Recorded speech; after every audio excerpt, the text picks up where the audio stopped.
Okay, so have you ever wondered why it's so hard to achieve a goal? Okay, let me show you. If this is you and this is your goal, everyone thinks the path to success is straight. It is never the case. It is never the case. Otherwise, you'd already be there. The only way, and this is why most people don't achieve their goals, especially the big ones, is to come along, fail, learn something.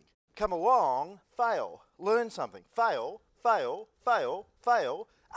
Now I'm here. See, most people give up here. That's why their life never changes and they never reach their goal. This is the path to success, and this is the process you need to go through. So that's why through my coaching, we're learning things like the pragmatic thinking model, left brain, right brain. Everything in every session is actually guiding you on the path so you can achieve your goals. So this is the process. And right now, you may be here, or you may be there. I don't know.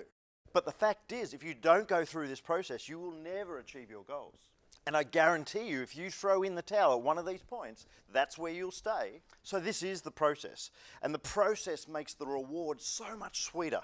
So I encourage you to go through the process, don't give up, and follow through.